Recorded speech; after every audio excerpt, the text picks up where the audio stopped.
To the left-hand side for Vieira, who'll play it through to Gabriel Jesus, who's in here for Arsenal. Gabriel Jesus to finish it off. Oh, what a way to do it! Gabriel Jesus seals the points for Arsenal. He's back, and he's back with a bang. Into the penalty area it goes. Gabriel's header, and it's into the back of the net. Arsenal take an early lead through Gabriel. You're listening to the Chronicles of a Gooner, the daily Arsenal podcast with me, Harry Symeou.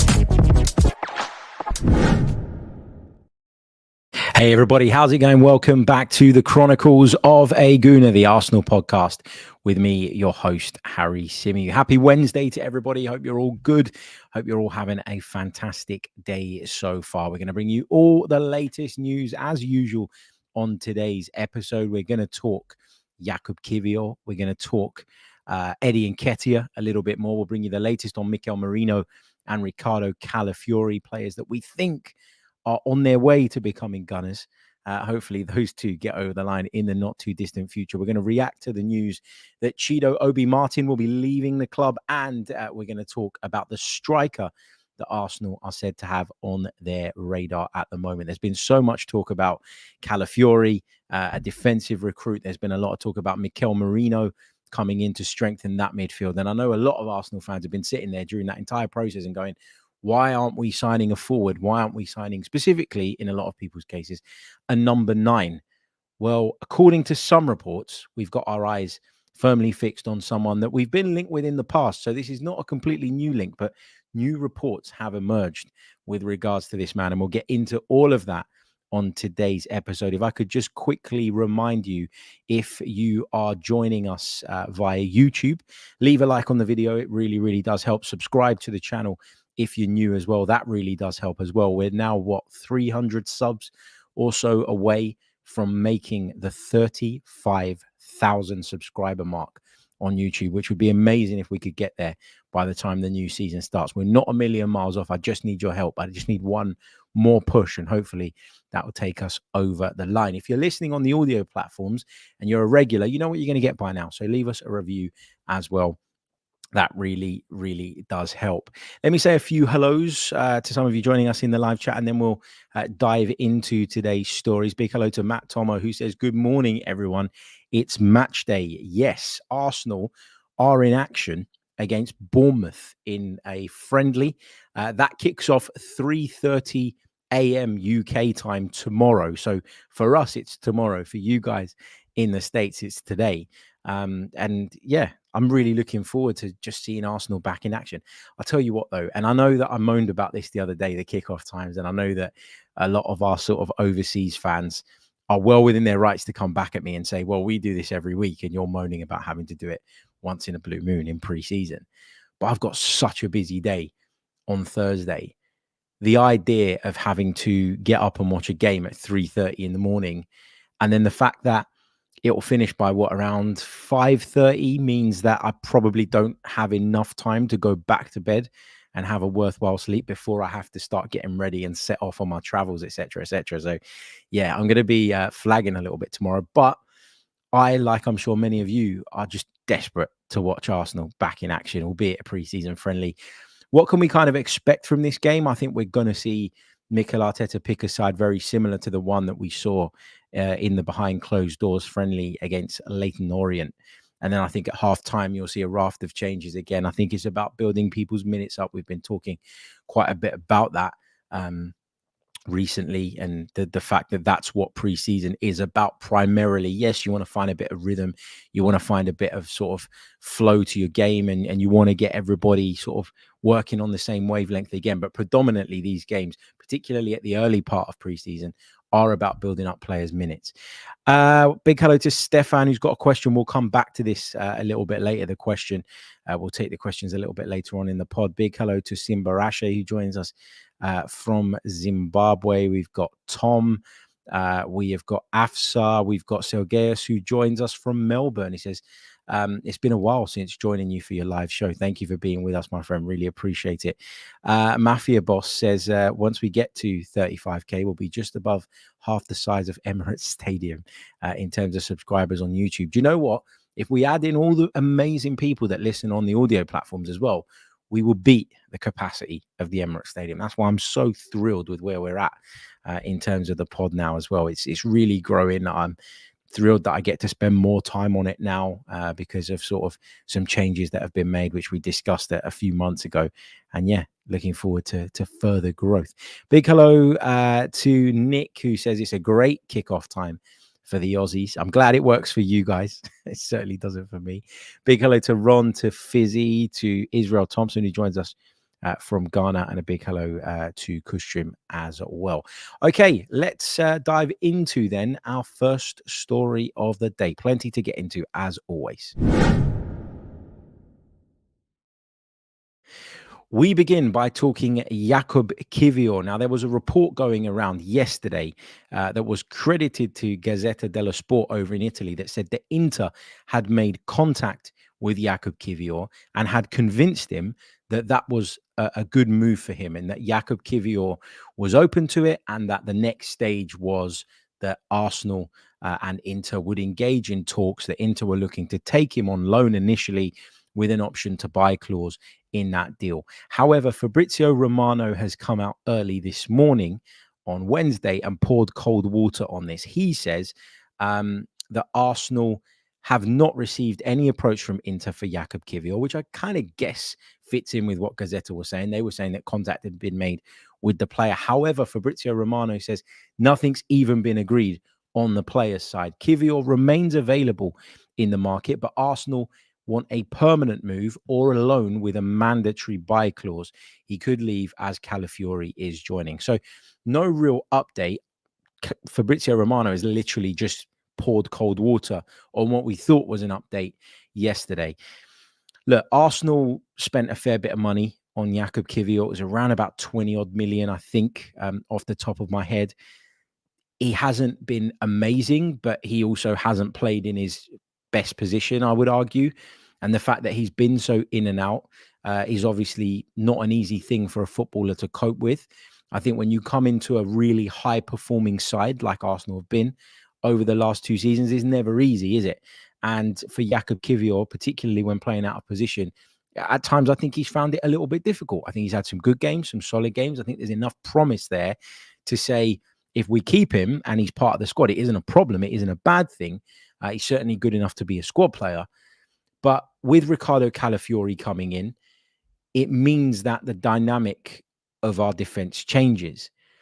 You looked at Kiwior and saw someone that, predominantly centre-back, but can play on that left-hand side as well. And that was the bit that allowed him to get game time. Because if we were talking about Jakub Kiwior purely as a centre-half, he wouldn't have played last season. He wouldn't have at any point replaced Gabriel.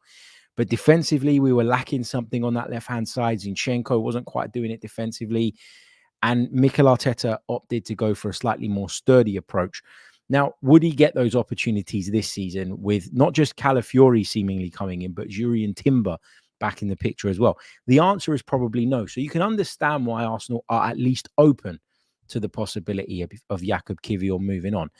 But we're not desperate to move him. We're not desperate. We're not in a position where we have to get this guy out. We're not in a position, I don't think, where he is knocking on the manager's door and saying, I need to play, I need to play, I need to play. I think Jakub Kiwior understands his role at Arsenal. And I think it's really, really difficult as a defender to knock on your manager's door and give him a bit of a headache about the lack of game time when the defense that you are seeking to break into is performing at such a high level. Arteta can always turn around and say, Gabriel and Saliba are the best centre-back partnership in European football right now. I can't put you in. And that's not a reflection on you. That's just how good those guys are. And I think because of that, Kiwior understands that he has to be patient, that he has to bide his time. He will get minutes, he will get opportunities, as will everyone in the squad, because we want to compete on multiple fronts. We want to compete for more than just the Premier League. Yeah, we'd love to win that, but we need to go further in the Champions League. We need to be better in the domestic cups. So there's no desperation to move Kiwior, I beg your pardon, on, which is why Arsenal have set out their structure and set out their terms in terms of what it's going to take for him to move on. We need a mandatory clause that sees us recoup some of that money that we spent on him. Otherwise, a loan, we're just not entertaining it. Why would we? Why would we weaken our squad for no future gain? Doesn't make any sense. So, yeah, nothing agreed with anyone. Nobody, as far as we understand it at this moment in time, based on what we're reading, has come in with any type of offer that appeals to Arsenal. And so as it stands, Jakub Kiwior is an Arsenal player. Will that be the case by the end of the window? It may not be, but right now it is, and there's no progress on a potential move away for him. Graham Bailey is reporting that Marseille have agreed personal terms with Arsenal striker Eddie Nketiah, and that the two clubs are now in conversation over the potential terms. We heard stuff yesterday to the effect of Marseille want a loan with an obligation to buy. The obligation's fine. You know, we're good with that. And as I said yesterday, I don't see why Arsenal would have any problem accepting that money later down the line. As long as there's a guarantee it's coming, I think Arsenal are okay with that. For Eddie Nketiah to have agreed personal terms, and we heard rumors and whispers that he had previously, but this is being reported by more and more people now. If indeed that is the case, then that shows you that Eddie Nketiah is open to the move. And as I've said repeatedly, I think we have a bit of a duty to Eddie Nketiah to try where possible and facilitate the move he wants. I've said it so many times over the last few days. I'm not going to bore you with it again, but Marseille feels like a really good landing spot for him. And if that does get done, I really do wish him all the best. I saw a clip going around yesterday from Marseille's pre-season in which people were pointing out how much the style of football had changed, despite Roberto De Zerbi only having his feet under the table for 5 minutes. Like, it's an exciting time at Marseille. They've signed some good players. For all his off the field problems and all the controversy that surrounded him, and rightly so at the time, Mason Greenwood is a good footballer.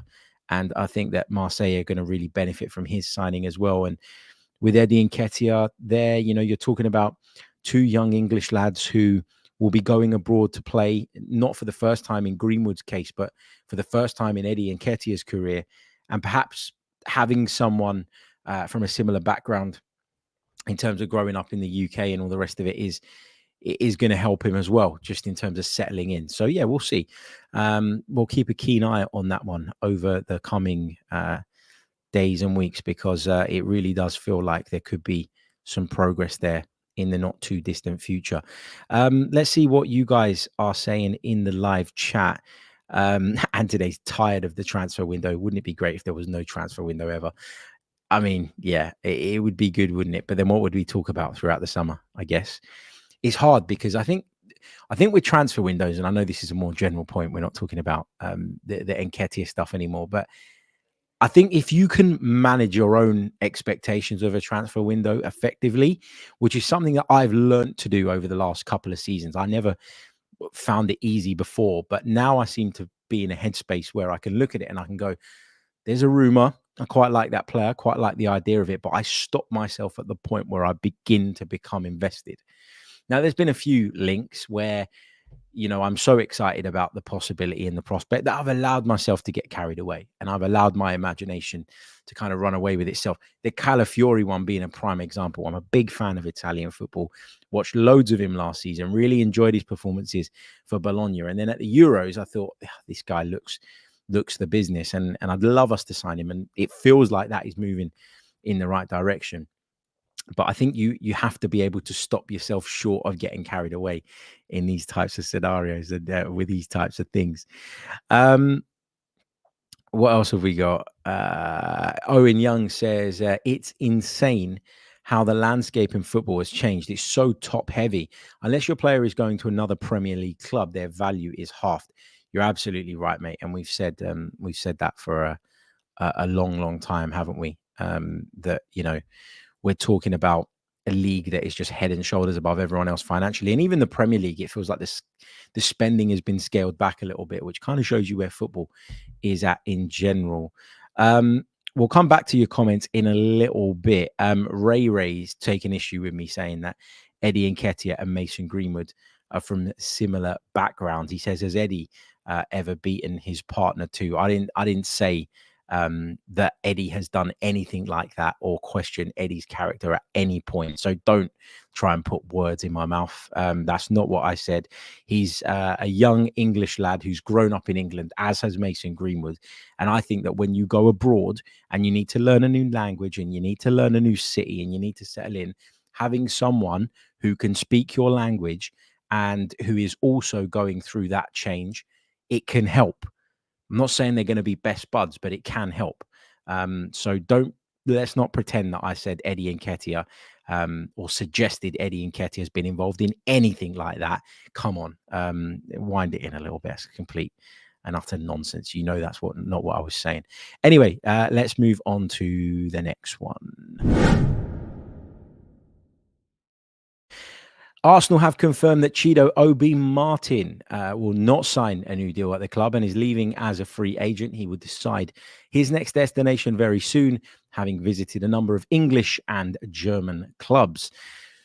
We kind of knew this was coming. We knew from the minute that he spoke to Manchester United that whatever Arsenal had put on the table for him wasn't enough to convince him that he didn't need to look around anymore. And he's obviously done a bit of that, and I'll be quite disappointed actually if he joins Manchester United. But if he goes somewhere else where the pathway is clearer, where he's got some kind of guarantee, and I guess we'll never really know what guarantees he's given until we kind of watch it all unfold, then, you know, if that's the case, if he wants to go elsewhere, fine, right? Fine. I've said it before, in an ideal world, you want to keep him, but we couldn't give him a professional contract because the law prohibits us from doing so. So let's not try and sort of go after the club and say that the club have got this completely wrong. And if he does go on to have a good career, let's not sit there and say, well, you know, we made a mess of that. This is not the same as some of the other examples that I've seen being banded around and compared to this. This is not Chelsea, Kevin De Bruyne. This is not Chelsea, Mohamed Salah. This is not the same thing. This is a kid who we cannot by law give a professional contract to, who has looked abroad, has found out that some of the clubs abroad can do that, and has been offered, you know, something that appeals to him.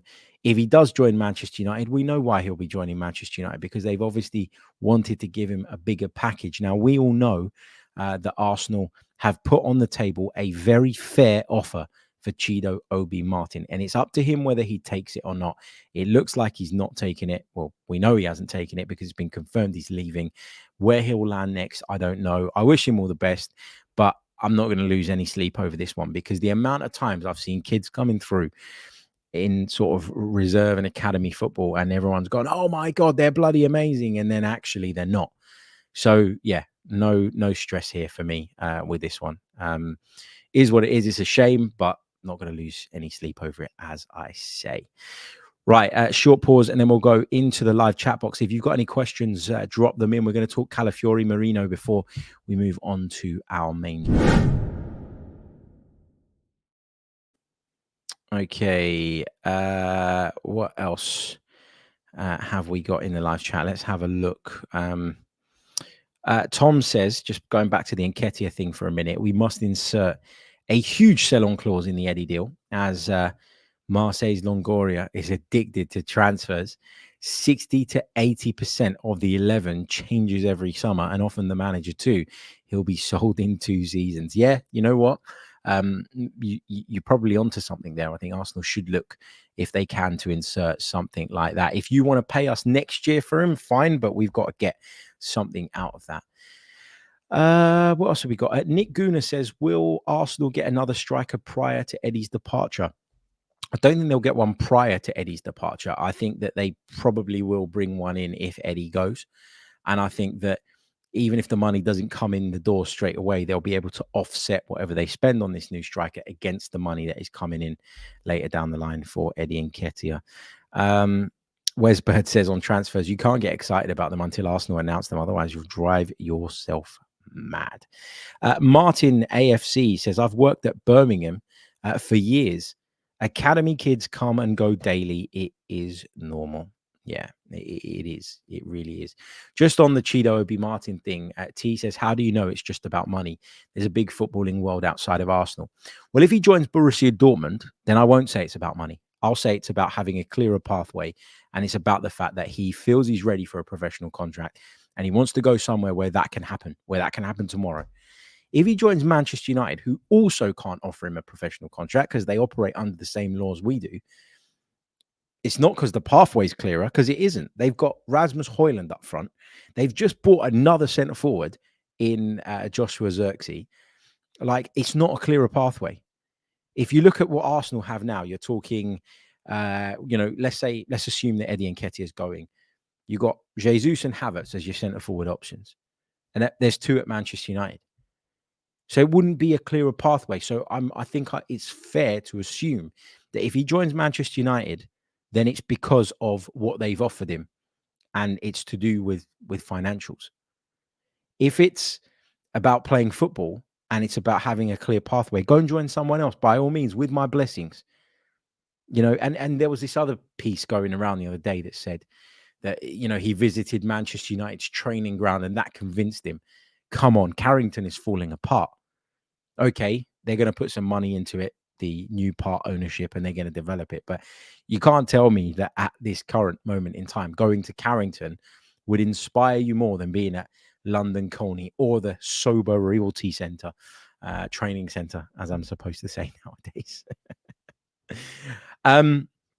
Let's take a few more of your comments here. Colte says, have you heard anything recently about Gabriel Heinze, former Manchester United man, of course, joining our coaching staff? Seems to have died down, that particular rumour. I haven't. We did hear that, didn't we? Quite a bit previously. But it doesn't seem that that's going anywhere or happening at this moment in time. So no, not aware of any developments on that front. Just quickly on Mikel Merino and Riccardo Calafiori, because I know that a lot of you will be asking and wondering what's going on with those. We're not really focusing on those two players on this episode. But as far as I'm aware, with Riccardo Calafiori, we're almost there. A medical is due to take place this week, from what we understand. He's not been included in Bologna's preseason training camp, which is a good sign for us. I think that medical will get done, and I'm hoping that next week he'll be able to, having had his holidays as well, fly out and join the side in the US. That would be great. With Mikel Merino, I understand that Arsenal have been in contact with him, that they are pretty confident that they can convince him to come.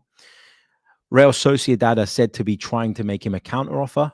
This is just based on what I've been reading. Real Sociedad are trying to make him a counteroffer, and they hope that will convince him, but they don't have a great deal of optimism with regards to whether that does the trick or not.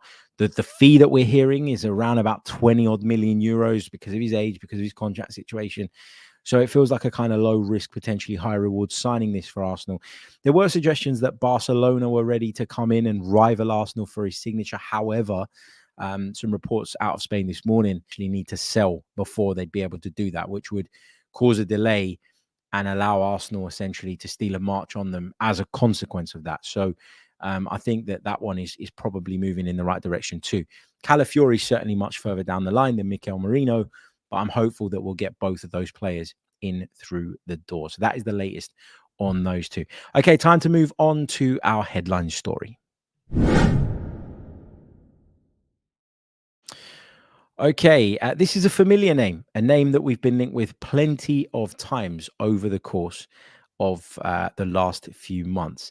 Sporting striker Viktor Gyökeres is back on Arsenal's radar. Apparently, he, of course, suffered an injury at the end of last season, which I think caused Arsenal maybe to back off a little bit. I know that there was a lot of talk among the fans that, maybe it wasn't such a good idea anymore, given the injury that he'd sustained. According to some reports coming out of Portugal, Arsenal are sending scouts to watch him during the pre-season friendlies that Sporting are taking part in. And they want to look at and try and figure out how he's holding up, having returned from the injury he sustained. He scored a hat-trick in one of the games, which was yesterday against Firenze in a 3-0 victory. I saw some images and some video clips of Viktor Gyökeres playing in this game, and I have to say, and I know I'm not one to talk, but he didn't look in the greatest shape. And I do think that is probably, as a result of being out for the period that he has. I'm not massively worried about it because we know that elite level athletes are able to shred down really, really quickly and get back to match fitness and match sharpness pretty quickly in comparison to everybody else. So I'm not massively concerned about that. But obviously the injury is a bit of a red flag. We've been talking about injuries and them being red flags with a lot of players, though, that we're looking at. We've been talking about Tomiyasu's injury problems in the last few days. Riccardo Calafiori's knee blowing up a few years ago and the knock-on effect that's had on his career and could have in the future.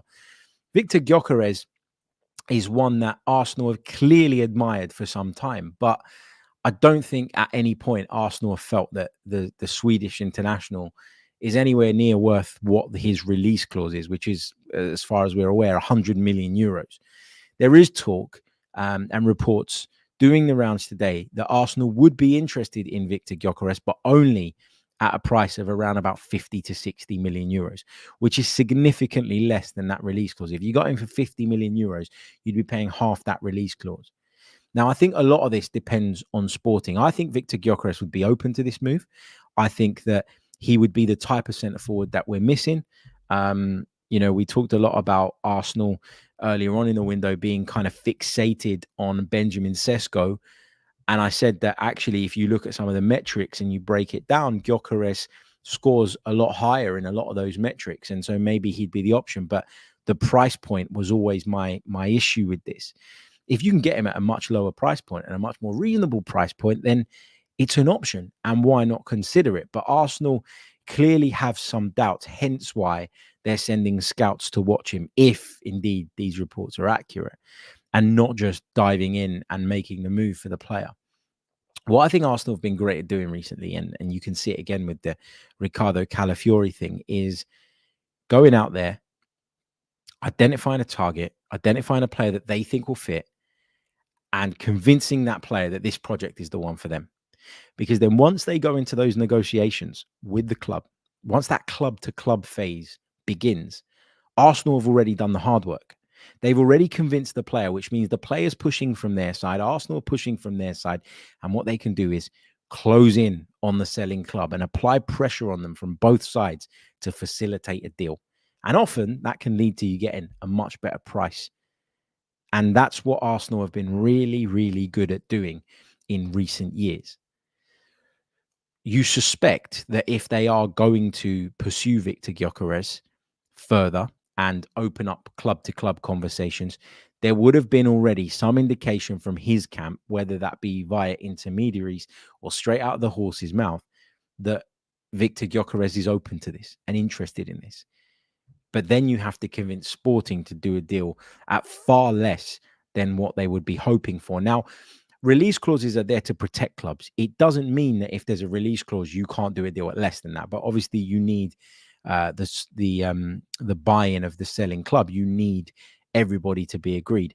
And Sporting have that there as a defense mechanism against people coming in trying to turn Viktor Gyökeres' head and then trying to steal him from under their noses. But I'm not privy to their financial position, but just looking around the continent at the moment, looking at the lack of business, looking at the way the value of transfers has seemingly dipped across the board, you do get the feeling and you do get the impression, actually, that if you do go in with 50, 60 million pounds or euros and you put that money down on the table and most of it is up front, there are very few clubs on the continent nowadays that can resist that kind of offer for anybody, no matter how important. So, yeah, I think we stand a chance at that price. But we got to get the buy-in of the player. You'd imagine, as I say, that if Arsenal are looking at him, as these reports are claiming, they would have already done a bit of that. They would have already done their due diligence on the player's part. We shall see. We shall see. But Viktor Gyökeres very, very much back on the radar. Guys, if I could quickly remind you, if you haven't done so already, please do leave a like on the video. We are nowhere near the number of likes. We got up to like 800 odd likes yesterday, which was incredible. Can we aim for 500 again today as the absolute minimum? Like, subscribe, all the rest of it if you're listening on audio. It really, really does help if you leave us a review as well. Just want to address this one in the comments. Technically, says Ray, Ray's at it again. Talking to a player without permission from their club is tapping up. But who said that those conversations took place? People talk. People have friends. Why can't you pick up the phone and call someone up, a friend of yours, and ask them if they'd be interested in joining your club? Lots of stuff happens informally. As long as you're not putting a formal contract offer on the table for someone before you've got the permission of the club to do so, you're not doing anything wrong. You're speaking through an agent. You're speaking through an intermediary. It happens across the board. It happens in football. It happens in every other business as well. I've had phone calls from people asking me if I'd like to come and do some work with someone that I'm not contracted to at the time while I'm contracted to someone else. That's the way of the world. It works. It happens. Informal conversations are absolutely fine. You are not breaking any laws or any rules. And in a lot of these instances, these conversations and these sort of requests, if you like, or sort of, exploratory conversations, they go on through intermediaries, through agents. What you're going to do now, start regulating the conversations that agents have with their players privately. Not going to happen. Let's take a couple of your questions before I go. John Daly says, are you going to both pre-season home games? I'm hoping to cover the Bayer Leverkusen one professionally. I'm going to the Lyon one with my son. So I'll be at that one as a fan. I haven't been to an Arsenal game as a fan for a bloody long time. So I'm looking forward to that. Looking forward to taking the boy as well. He's hugely excited about that. So yeah, I'll be at the Lyon one for sure, and hoping that I'll be at the Leverkusen one as well. Am I getting up at 3 a.m.? I will tonight, but I'm not doing a watch along because I'm going to be a zombie. We might do a watch along for one of the ones that kicks off at like maybe 1-ish or something later on in the preseason. Good to see some of you are attending those games as well. I'm a Real Gooner says, why are fans and podcasters so fixated on getting a striker? Explain why, please. I'm not fixated on it. I've said before, like, I want us to add another attacker, but I don't really care in what shape or form that comes in. If it's a striker, centre forward, number 9, great. If it's a winger, I'm also happy with that as well, because I think we could do with another attacking option, but we don't have a problem scoring goals. I don't know why people allow themselves to kind of fall into that trap. That's the lazy mainstream criticism that comes Arsenal's way. They don't have a striker. They don't have a striker, but we keep breaking our record in terms of goals scored. So I'm not worried about that. Selgier thinks or says, do you think Arsenal not playing in the Community Shield is a good thing? This time around, I do, because we've got so many players that are going to be late back that we just go into it with so few available that there's a chance that we go there, we play Man City, we don't do very well, and maybe that has an impact on confidence levels, and it wouldn't be a fair reflection of where we're at. And so, yeah, I'm glad that we're not in it this year, to be honest with you. Lawrence says, do you think Mikel Merino is Arsenal level? I do. I think he's Arsenal squad level. I don't think he's going to be a guaranteed starter. I've said it quite a bit over the last few days. I don't think it's about necessarily raising the ceiling too much more. I think it's about raising the floor level of the squad to close that gap, to put us in a position where we've got lots of options. We can rotate. We can freshen things up. We can use for different tactical games and different approaches, etc. And I think Mikel Merino certainly gives us that. I said it yesterday. For me, he's the Spanish Granit Xhaka. And I think in the first half of last season, it became very apparent that we were missing Granit Xhaka. And I think Arteta would have realized that. He didn't go out and get a like for like last year. But I think in Mikel Merino, he'd be getting as close to Granit Xhaka as you can possibly get without bringing back Granit Xhaka himself. So, yeah, I think it makes a lot of sense. Guys, I am going to leave it there. Thank you all so much for joining me. Really, really do appreciate it. Don't forget to leave a like on the way out. Subscribe to the channel if you're brand new. Let's get to 500 likes. It really does help. If you're listening on audio, leave us a review. You know the drill by now. And I will see you tomorrow with another episode in which we'll look back on Arsenal's friendly against Bournemouth. Until then, take care of yourselves. Have a great day. Goodbye.